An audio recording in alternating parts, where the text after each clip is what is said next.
Welcome back for part 2. Let's get started. Coming in off of the hallway here is the office, which is nice and bright. It has a window, the desk. We'll talk about that in a moment. I've got some storage, built-in storage that I put in already. Some shelves for books, which need some rejigging. They need to be secured into the wall better, but once they are, this pile will come off of the floor, so that's a pretty easy fix. Also a display for my husband's sports memorabilia, and then over here is a filing cabinet and some other things that need to find a home. Also would like to put some kind of couch or futon, something along those lines, so that this can actually become a guest space.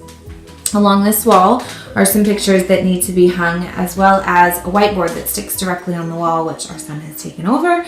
But it's great because it's portable. We took it from the last house to this house, a little bit bumpy, but it still works.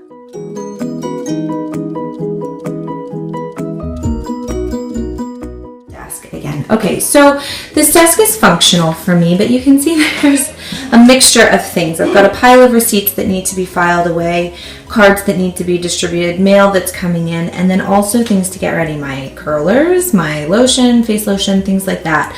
So this is really a multi-function space, I guess you would say. I get ready here, but also I work here. So need to come up with some kind of solution to work both of those, and also possibly a mirror as well.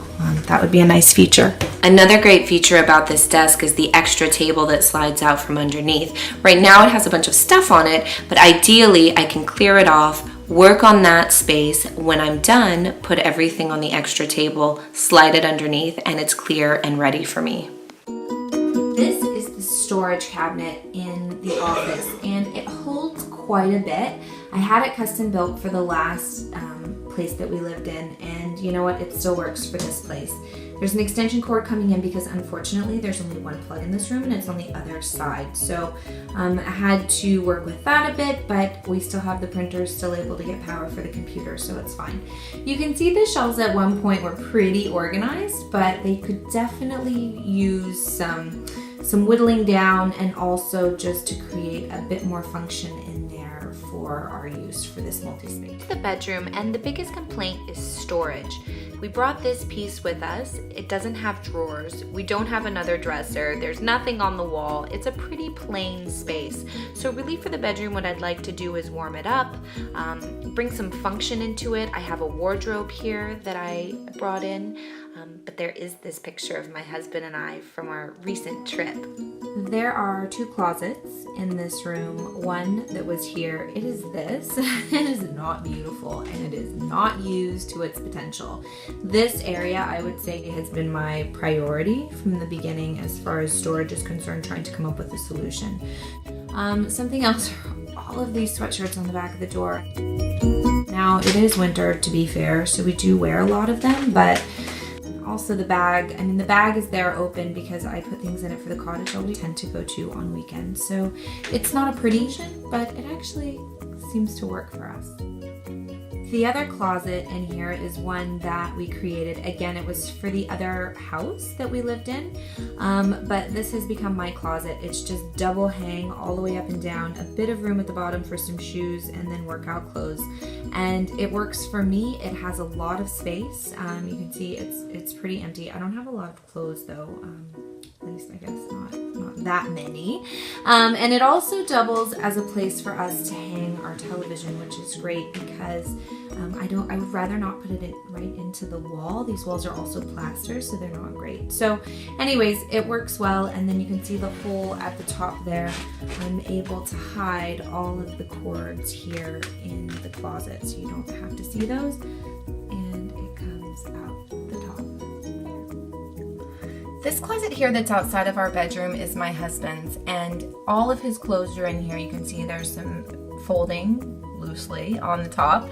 There's hanging, and then on the bottom for him is shoes. The thing that works most for me about this closet is that our things are separated, so we can both store them the way we like to store them, keep them the way we like to keep them.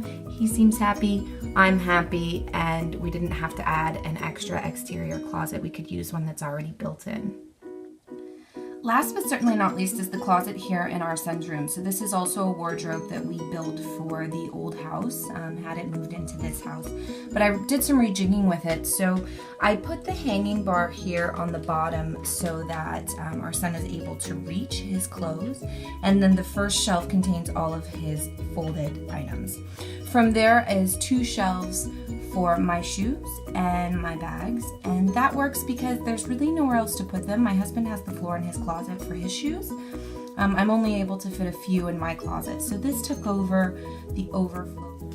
So we're at the end. You've seen my whole house, the closets, the things I would put away and hide if people were coming over, and we've got our work cut out for us, but it's going to be a lot of fun, and I'm really excited. I mean, obviously the huge benefit is I get to organize all of these places and then use them in my house, but I also get to share that journey with you in that process and hopefully give you some ideas and some inspiration of your own. So see you next time. Happy organizing!